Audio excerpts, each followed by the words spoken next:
Hello friends, once again welcome to my YouTube channel. On continuing the topic of straight lines, we are going to discuss a new concept of a straight line, which is mirror image. This is very interesting topic. Regularly in competitive exam, this type of questions are asked. So you must know about this type of concept. And this is very interesting and very simple. Here we are going to find out if just like a formula, and we directly use to find out the mirror image of a point with respect to a line. Clear? Here you can see. करते क्या है कि यहाँ पर किसी point का किसी एक लाइन के रिस्पेक्ट में इमेज निकालते हैं. ठीक है, इमेज आपको पता है, आप डेली अपना फेस आईने में देखते हैं. ठीक है, तो आईने के सामने आपका फेस होता है और आईने के पीछे जो फेस का फेस बन रहा है वही आपका इमेज बनता है. तो आप डेली इस चीज़ को देखते हैं, लेकिन कभी आपने मैथमेटिकली इसको मतलब क्या बोलते हैं, इसको एनालिसिस करने का कोशिश नहीं किया कि एक्चुअली किस किस तरह का चीज़ें, कौन सा चीज़ इसमें होता है. What is happening when you see your face in mirror. उसी तरह का कॉन्सेप्ट यहाँ आपको हम बताने जा रहे हैं. ठीक है, करते डेली हैं, बट कभी उस चीज़ को डीपली रिकॉग्नाइज करने का, उस चीज़ को एनालिसिस करने का कोशिश आपने नहीं किया, क्योंकि बस आपको तो सिर्फ चेहरा देखना है, बाल झाड़ना है, काम खत्म. लेकिन क्योंकि यहाँ उससे रिलेटेड क्वेश्चंस है तो यहाँ आपको सोचना पड़ेगा. ठीक है, और बहुत सिंपल है, आप देख सकते हो. तो एक्चुअली होता ये है, ये क्वेश्चन मैं बनाऊंगा, उसी के लिए मैं आपको पहले कॉन्सेप्ट बता देता हूँ, फिर क्वेश्चंस कैसे बनाएंगे ये आपको हम डिस्कस कर देते हैं. तो इसीलिए मैंने लिखा है Q प्लस T, मतलब क्वेश्चन प्लस थ्योरी. ये क्वेश्चन भी है, डायरेक्टली इस तरह का क्वेश्चंस भी पूछा जाता है, और क्योंकि हम यहाँ इसको डिटेल इन्फॉर्मेशंस के साथ आपको बता रहे हैं तो ये थ्योरी भी है. ठीक है, तो इसमें क्या हुआ कि ये गिवन पॉइंट दिया हुआ रहेगा. ठीक है, ऑब्जेक्ट पॉइंट जिसको बोलते हैं, तो यहाँ लिखेंगे given object point, given object point, sorry OBJECT, object point. क्या है ऑब्जेक्ट पॉइंट? तो P है, P का कोऑर्डिनेट मान लो x1, y1. ठीक है, और ऑब्जेक्ट दिया हुआ है तो मिरर दिया हुआ रहेगा, तो मिरर यहाँ लाइन मिरर है. उसके बाद लिखेंगे and line mirror, line mirror. ठीक है, तो लाइन मिरर मान लो, मतलब एक लाइन मान लो, तो लाइन मिरर क्या हो जाएगा? लाइन मिरर L, जो कि है आपका AX plus BY plus C is equal to. Situation कैसा होगा ये आप फिगर में देख सकते हैं. मैंने आपको पहले भी कहा, कोऑर्डिनेट ज्योमेट्री अगर आपको पढ़ना है तो आपको फिगर बनाना पड़ेगा. ठीक है, तो हम करते क्या है, यहाँ पे फिगर ट्रेस करते हैं. तो आई होप कि फिगर इस तरह का सिचुएशन होगा. सॉरी, इस तरह से नहीं करेंगे. एक पॉइंट यहाँ ले लेते हैं और ये लाइन मिरर हो गया, ये आपका है लाइन मिरर.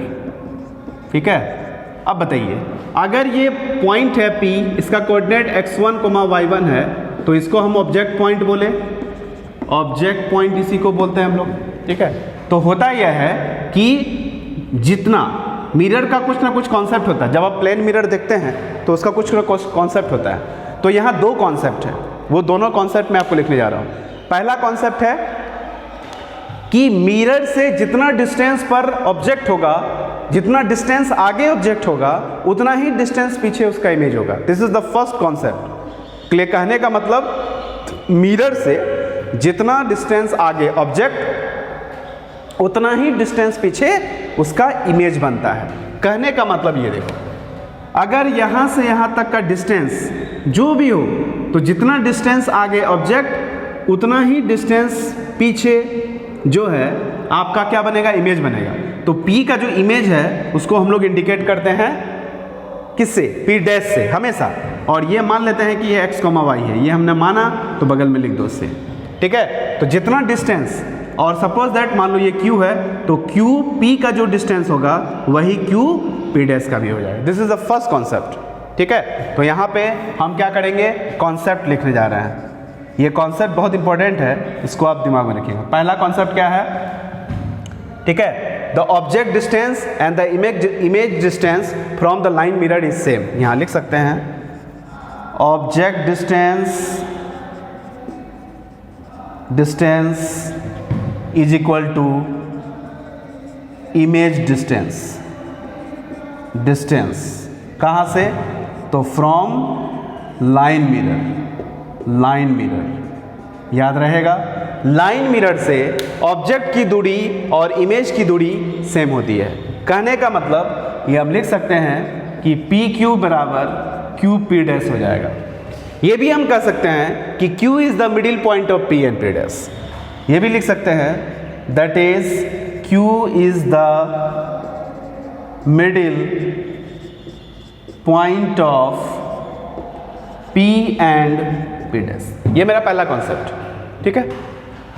अब हम दूसरे कॉन्सेप्ट की तरफ आते हैं। कभी जब आप आईना देखते हैं तो आप देखते होंगे कि नाक के सामने ही नाक रहता है, कान के सामने ही कान होता है, ऐसा नहीं हो कि थोड़ा तिरछा बनेगा, ठीक है। इसका मतलब ये हुआ कि अगर आप ऑब्जेक्ट और इमेज को मिला देंगे तो जो लाइन सेगमेंट मिलेगा वो हमेशा इस लाइन मिरर के परपेंडिकुलर होगा। ये दूसरा कॉन्सेप्ट है। इसका मतलब P और P डैश को मिलाएंगे तो जो भी एक लाइन सेगमेंट मिलेगा वो हमेशा किसके परपेंडिकुलर होगा? तो लाइन मिरर के परपेंडिकुलर होगा। तो यहाँ लिखेंगे दूसरा concept P dash perpendicular to line mirror. ये दूसरा कॉन्सेप्ट है, ठीक है। ऑब्जेक्ट और इमेज को मिलाने वाला लाइन हमेशा मिरर के परपेंडिकुलर होता है, ठीक है। यहां हम लिख सकते हैं that is the line segment joining object and image, ठीक है, is always perpendicular to the mirror. चाहे वो मिरर प्लेन हो, चाहे वो मिरर स्ट्रेट लाइन हो, ये कॉन्सेप्ट जो होता है ये प्लेन मिरर का दूसरा कॉन्सेप्ट है। तो एक बार फिर से आपको रिपीट कर देता हूं कि प्लेन मिरर में दो कॉन्सेप्ट होते हैं जिसके हेल्प से प्लेन मिरर से रिलेटेड क्वेश्चंस आप बना सकते हैं। पहला कॉन्सेप्ट क्या है कि पहला जो कॉन्सेप्ट होता है कि इस लाइन मिरर से ऑब्जेक्ट का जितना डिस्टेंस होगा उतना ही डिस्टेंस इमेज का होगा। कहने का मतलब QP is equal to QP dash. कहने का मतलब Q is the middle point of P and P dash. This is the first concept. Second concept क्या होगा कि P और P डैश को मिलाने वाला जो लाइन सेगमेंट होगा ये हमेशा लाइन मिरर या प्लेन मिरर के परपेंडिकुलर हो जाएगा। कहने का मतलब यही चीज लिखा हुआ है the line segment joining object and image is always perpendicular to the mirror, ठीक है। तो ये तो हुआ कॉन्सेप्ट। इसी कॉन्सेप्ट को लेकर हम यहाँ डेरिवेशन नहीं करने जा रहे हैं। इसी कॉन्सेप्ट को लेकर जब आप आगे बढ़ेंगे तो आपको इमेज मतलब x और y निकालने का एक फॉर्मूला मिलेगा। तो वो फॉर्मूला मैं डायरेक्ट यहाँ लिखने जा रहा हूँ। तो यहाँ लिखेंगे, क्या लिखेंगे यहाँ पे? वी हैव, स्टार मार देते हैं, we have a formula to find image। क्या इमेज है? x, y। Image P dash जो कि x, y। फॉर्मूला क्या है? तो ये वही वाला फॉर्मूला है जो आप फुट ऑफ परपेंडिकुलर के लिए लिखे थे। याद कीजिए, फुट ऑफ परपेंडिकुलर। अगर वो फॉर्मूला याद है तो ये फॉर्मूला भी आपको याद हो जाना चाहिए। दोनों में एक माइनर, एक हल्का सा डिफरेंस है जो मैं आपको बताऊंगा, और वो डिफरेंस क्यों आया ये भी आपको बताऊंगा, ठीक है। तो हम लोग फॉर्मूला लिखते हैं। तो फॉर्मूला क्या था? वहां पे Q जो था, वहां पे Q का कोऑर्डिनेट x, y था, लेकिन यहाँ P डैश का कोऑर्डिनेट x, y है। तो फॉर्मूला वही होगा। क्या हो जाएगा? x minus x1 divided by line mirror. Line mirror यही ना है, this is the line mirror. तो इसका x का कोएफिशिएंट कितना है? a। तो यहाँ लिखेंगे a। Clear? Is equal to y minus y1 divided by b is equal to minus of, उसके बाद इस पॉइंट को x1 y1 को आपने यहाँ सेटिस्फाई किया था, यहाँ भी करना है। तो ये हो जाएगा ax1 plus by1 plus c divided by a square plus b square. अब बताइए, ये जो फॉर्मूला है ये आपका क्या निकालने का फॉर्मूला है? ये था आपका फुट ऑफ परपेंडिकुलर निकालने का फॉर्मूला। लेकिन क्योंकि इसको आप इमेज का फॉर्मूला बना रहे हैं तो फुट ऑफ परपेंडिकुलर और इमेज में डिफरेंस क्या है? इस P से जितना डिस्टेंस पे फुट है उसके दुगुना डिस्टेंस पे पी डैश है, इसीलिए फॉर्मूला में थोड़ा सा करेक्शन हो जाता है, यहाँ पर 2 से मल्टीप्लाई हो जाता है। फॉर्मूला में थोड़ा सा क्या हो गया, करेक्शन हो गया, यहाँ -1 के जगह में -2 हो जाता है। अब ये -2 क्यों हुआ, क्योंकि ये डिस्टेंस दुगुना हो जाता है। तो यही वो फॉर्मूला है जिसके हेल्प से आप x और y निकाल सकते हैं, और वही x और y आपका क्या हो जाएगा, इस पॉइंट का इस लाइन के रेस्पेक्ट में इमेज हो जाएगा। यही आपका क्या है, मिरर इमेज का कॉन्सेप्ट है और उसको बनाने का फार्मूला है। तो ये तो एक जनरल सा क्वेश्चन हुआ। मैं कुछ particular questions with particular data के साथ आपके सामने रखता हूं, जिसके हेल्प से आप क्या कर सकते हैं, मिरर इमेज का सवाल बना सकते हैं। क्लियर? आई होप कि ये चीज आपको अच्छी तरह से समझ में आ गया होगा। ठीक है, चलिए कुछ एग्जांपल्स देखते हैं मिरर इमेज से रिलेटेड।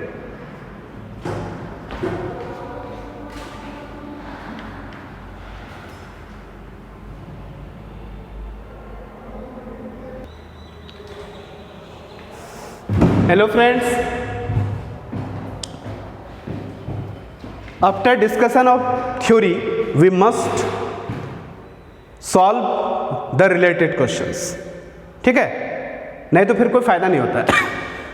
सॉरी, कहता है find the image of the point 4, -13 with respect to the line mirror this. मतलब आप डायरेक्ट फॉर्मूला लगा सकते हैं, लेकिन फिगर जरूर ट्रेस कीजिए। ठीक है, फिगर से बहुत हेल्प मिलता है। तो यहां लिखेंगे सॉल्यूशन, फिगर आपके सामने, ये P पॉइंट हो जाएगा, कोऑर्डिनेट है 4, 13 -13, और ये वो लाइन है 5x + y + 6 = 0, जिसके रिस्पेक्ट में आपको मिरर इमेज निकालना है।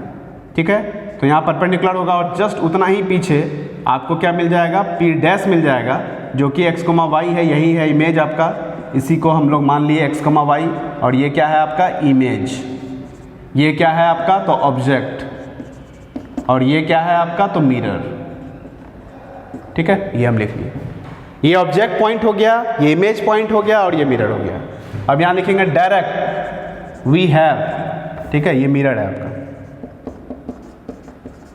हमारे पास डायरेक्ट फॉर्मूला है, क्या फॉर्मूला है, तो लिखेंगे x - 4, x - x1, तो हो जाएगा x - 4 डिवाइडेड बाई x का कोएफिशिएंट, स्ट्रेट लाइन मतलब जो मिरर है उसमें x का कोएफिशिएंट कितना है 5, तो यहाँ लिख देंगे 5 is equal to y - y1, y1 कितना है तो यहाँ -13, तो हो जाएगा +13 डिवाइडेड बाई y का कोएफिशिएंट कितना है तो 1, तो यहाँ लिखेंगे 1 is equal to -2।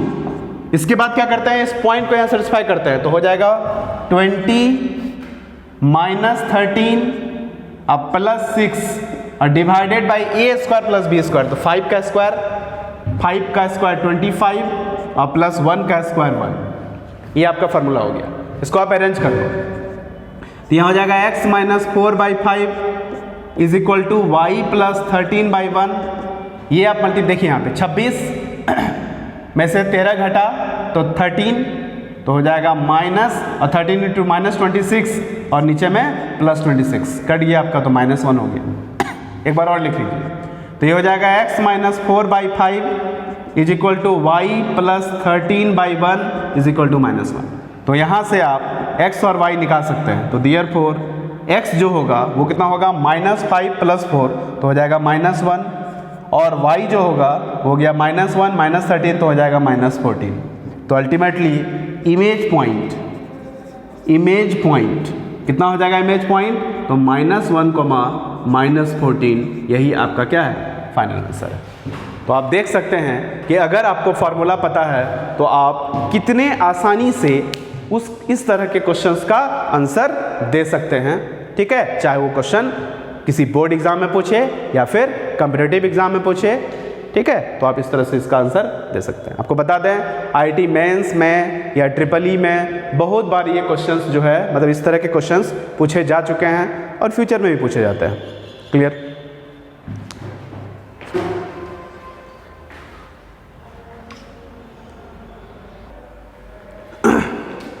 Hello friends, एक बहुत ही इंटरेस्टिंग कॉन्सेप्ट जो है ये क्वेश्चन, इस क्वेश्चन के थ्रू मैं आपसे डिस्कस करने जा रहा हूँ। ये क्वेश्चन कह रहा है कि find the image of the point alpha, beta with respect to the line y is equal to x. ठीक है, तो सॉल्यूशन लिखेंगे। इसको क्या करते हैं, y is equal to x को हम एक्चुअली फ्रेम में डिस्कस करते हैं, जो रियल फ्रेम है मेरा। सॉल्यूशन आपको पता है, ये कोऑर्डिनेट एक्सिस है x, ये coordinate axis y is equal to x जो है एक वो स्ट्रेट लाइन होता है जो ऑरिजिन से पास करता है, ठीक है, 0,0 से पास करेगा और x एक्सिस के साथ 45 डिग्री एंगल बनाते हुए, मतलब जस्ट कोऑर्डिनेट एक्सिस को ये बाइसेक्ट करता है। ठीक है, ये कोऑर्डिनेट एक्सिस का एक बाइसेक्टर भी है, आप कर सकते हैं। ठीक है, तो ये वो लाइन है y is equal to x. इस लाइन को मिरर मानते हुए कोई एक पॉइंट ले लो, सपोज दैट ये मान लो P है जो कि अल्फा कोमा बीटा है, इसका मिरर इमेज निकालना है। तो आप ही बताइए, इसका मिरर इमेज निकालना तो क्या होगा, यहाँ से इस पे परपेंडिकुलर डालेंगे और उतना ही पीछे एक पॉइंट आपको मिलेगा P डैश, जो कि इमेज हो जाएगा, मान लेते हैं x, y है। ठीक है, ये आपका क्या है, इमेज है, ये हमने माना इमेज पॉइंट।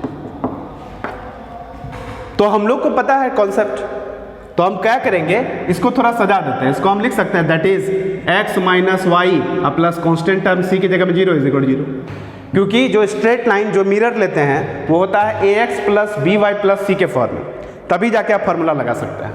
तो ये वो मिरर है, इसको हम सजा दिए।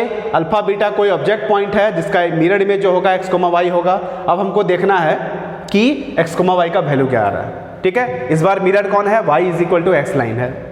चलिए यहाँ लिखेंगे वी हैव, हमारे पास है क्या, हमारे पास फार्मूला, तो यहाँ लिखेंगे x minus alpha divided by x coefficient कितना है 1 is equal to y minus beta और डिवाइडेड बाई y का कोएफिशिएंट कितना है -1 इज इक्वल टू -2। इस पॉइंट को अल्फा बीटा को यहाँ सेटिस्फाई करेंगे तो हो जाएगा अल्फा माइनस बीटा, तो हो जाएगा alpha minus beta divided by x का कोएफिशिएंट डिवाइडेड बाई वाई का कोएफिशिएंट, तो सीधे हो जाएगा यहाँ पे 1 और प्लस -1 का स्क्वायर। ठीक है, इतना हो जाएगा। इसको आप अरेंज कर लो, तो एक स्टेप और लिख सकते हैं, x minus alpha by 1 is equal to y minus beta by -1 is equal to -2 alpha minus beta divided by 2। ये 2 इसके साथ कैंसिल आउट हो गया। क्लियर, चलिए थोड़ा सा और अरेंज कर लेते हैं। तो ये हो जाएगा x minus alpha by 1 is equal to y minus beta by -1 is equal to ऊपर हो जाएगा अल्फा माइनस बीटा। ठीक है, ये हो गया 1 नंबर, ये हो गया 2 नंबर, ये हो गया 3 नंबर। आप क्या करेंगे, फ्रॉम 1 नंबर और 3 नंबर से, जैसे ही 1 नंबर 3 नंबर लेंगे, ये माइनस है ना, तो माइनस अल्फा प्लस बीटा हो जाएगा ना, ये माइनस यहाँ multiply minus alpha plus beta. तो जैसे x minus alpha is equal to minus alpha plus beta, alpha alpha cancel, therefore x is equal to कितना हो गया, बीटा हो गया। उसी तरह से फ्रॉम कितना नंबर, दूसरा नंबर और तीसरा नंबर लेते हैं, तो हो जाएगा x minus beta is equal to plus alpha minus beta, ये minus beta cancel, x is equal to कितना हो जाएगा, sorry y is equal to कितना हो जाएगा, y इज इक्वल टू हो जाएगा अल्फा। ठीक है, तो देयरफॉर जो इमेज होगा, इमेज वो हो जाएगा आपका बीटा कोमा अल्फा। तो आपने क्या रियलाइज किया, ये रियलाइज किया कि अगर मिरर आपका y is equal to x है, अगर मिरर आपका y is equal to x है, तो आप क्या देखते हैं कि किसी भी पॉइंट का इमेज जो हो जाता है वो जस्ट आपका इंटरचेंज कर जाता है। अगर 1,2 दिया हुआ रहेगा कोई पॉइंट और आपसे पूछेगा कि y is equal to x line के अबाउट में मिरर इमेज लिखिए, तो आप इसको डायरेक्टली ऑब्जेक्टिव वे में आंसर दे सकते हैं। इसका आंसर हो जाएगा 2,1। अल्फा बीटा आपका कोई पॉइंट था, ऑब्जेक्ट पॉइंट, उसका y is equal to x line के अबाउट में मिरर इमेज निकालना चाहा, तो आपका देखिएगा तो बीटा अल्फा आंसर होगा। ठीक है, तो एक्चुअली ये जो कॉन्सेप्ट है इसका आपको इन्वर्स, जब आप इन्वर्स पढ़िएगा किसी फंक्शन का, वहाँ पर जब आप ग्राफ खींचेगा तो इस कॉन्सेप्ट का वहाँ यूज होता है। मतलब कैलकुलस में इस कॉन्सेप्ट का बहुत ज़्यादा यूज है। ठीक है, हम लोग क्या करते हैं, किसी भी क्या कहते हैं, कोई भी इन्वर्स का ग्राफ खींचने के लिए हम लोग क्या करते हैं, एक्स वाई इंटरचेंज कर देते हैं। तो जैसे ही एक्स वाई इंटरचेंज कर देते हैं तो हमको क्या मिल जाता है, inverse of a given function मिल जाता है। किसी गिवन फंक्शन का इन्वर्स निकालना है तो एक्स और वाई को इंटरचेंज कर दो तो आपको उसको इन्वर्स मिल जाता है। और हमेशा कोई फंक्शन किसी दूसरे फंक्शन का इन्वर्स है तो दोनों का ग्राफ y बराबर x लाइन के अबाउट में मिरर इमेज हो जाता है। ये कॉन्सेप्ट यहाँ से आता है आपका। मैं ज़्यादा डिटेल में नहीं जाऊँगा, मैं आपको सीधा सीधी बता दूं कि अगर कोई पॉइंट अल्फा कोमा बीटा है और y बराबर x लाइन के अबाउट में आपको कह रहा है कि मिरर इमेज निकालिए, तो आपको करना कुछ नहीं है, आप सीधे क्या कीजिए, जो भी पॉइंट दिया हुआ रहेगा उसको इंटरचेंज कर दीजिए, पलट दीजिए, बीटा कोमा अल्फा उसका आंसर हो जाएगा। तो बहुत ही इंटरेस्टिंग क्वेश्चन है और कॉन्सेप्ट भी है आपका। ठीक है, कुछ और देखते हैं, तब तक इसको देखिए।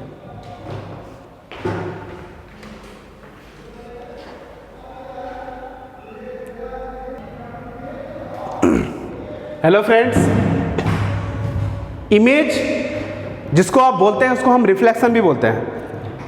तो ऐसा नहीं कि आपको रिफ्लेक्शन पता ना हो और क्वेश्चन छोड़ के आ जाए। ठीक है, तो दोनों वर्ड पता होना चाहिए। या तो कहेगा कि find the image of the point, या तो कहेगा find the reflection of the point, कुछ भी पूछ सकता है। ठीक है, तो इमेज बोलो या रिफ्लेक्शन बोलो एक ही बात है। तो हम लोग कुछ डिफरेंट केस में हम लोग किसी पर्टिकुलर पॉइंट्स का किसी लाइन के अबाउट में हम लोग क्या देखते हैं, इमेज देखते हैं। तो आप सिचुएशन देख सकते हो यहाँ पे। फर्स्ट नंबर, सपोज दैट मान लो कि ये आपका मिरर है। ठीक है, एक्स एक्सिस, एक्स एक्सिस को यहाँ क्या कर लिए, मिरर मान लिए, ये मिरर है। और मान लो कि यहाँ कोई पॉइंट है, कोऑर्डिनेट है अल्फा कोमा बीटा। तो हमको पता है एक्स एक्सिस है, मिरर है। मिरर तो आप पता ही है कि कोई भी ग्लास रहेगा उसके एक तरफ को, एक साइड को पॉलिश कर दोगे, एक सरफेस को, तो वो ऑब्वियसली मिरर बन जाएगा। तो ये एक मिरर है, पॉलिश नीचे किया हुआ है, ऑब्वियसली फेस ऊपर रहेगा, ऊपर से देखेंगे।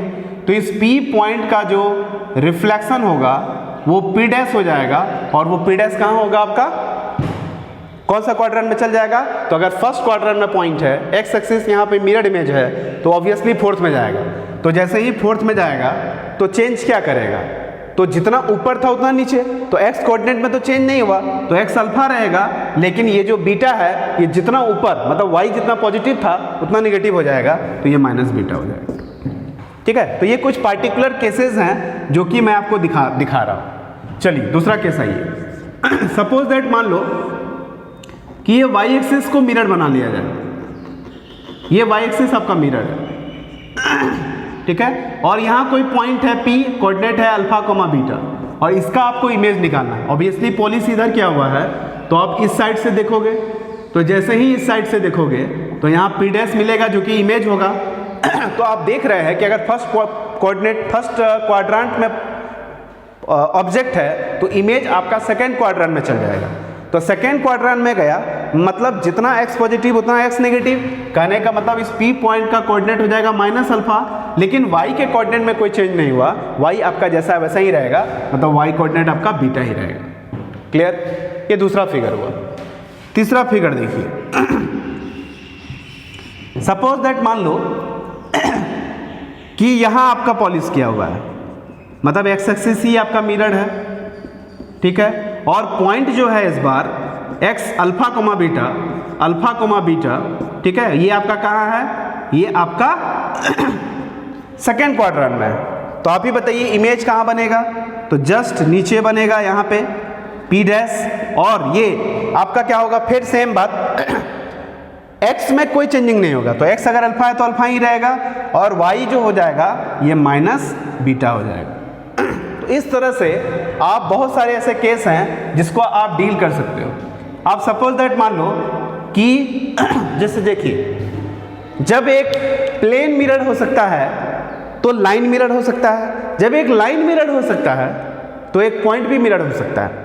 अगर आपको याद होगा कि कभी भी अगर आप गए होंगे कोई नदी के किनारे जहाँ पर सैंड है, तो आप देखिएगा कि वो जो है रिफ्लेक्ट करता है, चमकता है। इसका मतलब उस पॉइंट, उस रेत से भी आपका कोई लाइट अगर टकराता है तो वहाँ से रिफ्लेक्ट कर जाता है। कहने का मतलब एक पॉइंट भी इमेज, एक पॉइंट भी मिरर हो सकता है। तो ऑरिजिन को इमेज मान देते हैं। ये जो ऑरिजिन है ये आपका जस्ट लाइक एक मिरर हो गया। ठीक है, और फर्स्ट क्वाड्रेंट में कोई एक ऑब्जेक्ट पॉइंट लिया है अल्फा बीटा। तो आप ही बताइए फर्स्ट का इमेज कहाँ बनेगा, तो अगर आप थोड़ा सा दिमाग लगाएंगे तो आपको ये बता सकते हैं कि सर फर्स्ट कोऑर्डिनेट में अगर कोई ऑब्जेक्ट है तो उसका जो ऑरिजिन के अबाउट में जो इमेज बनेगा वो आपका सर थर्ड क्वाड्रेंट में बनेगा। ठीक है, तो अगर फर्स्ट क्वाड्रेंट में अल्फा कमा बीटा है, ठीक है, तो उसका जो इमेज होगा वो थर्ड में हो जाएगा जब मिरर हम किसको लेंगे, ऑरिजिन को लेंगे, और उस केस में इमेज जो होगा वो minus alpha comma minus beta हो जाएगा। ठीक है, मतलब जब एक लाइन मिरर हो सकता है तो एक पॉइंट भी मिरर हो सकता है। ठीक है, तो इस तरह से और भी केसेस हम ले सकते हैं, हम दिखा सकते हैं कि डिफरेंट केसेस में आपका ऑब्जेक्ट दिया हुआ है, मिरर दिया हुआ है, तो उसका इमेज क्या हो। तो यही वो कुछ सवाल थे जो कि किससे रिलेटेड थे, मिरर्ड इमेज या फिर रिफ्लेक्शन से रिलेटेड थे। ठीक है, तो इस लेक्चर को मैं यहीं क्लोज करता हूँ। आई होप कि आपने इस लेक्चर को देख करके एंजॉय किया होगा। ठीक है, थैंक यू सो मच। और क्या कर सकते हैं कि घर में रहिए, ठीक है, सुरक्षित रहिए, और जब तक ये कोरोना ख़त्म नहीं हो जाए तब तक बाहर निकलने की ज़्यादा ज़रूरत नहीं है। ठीक है, तो मिलते हैं अगले लेक्चर में, तब तक के लिए bye bye, see you letter.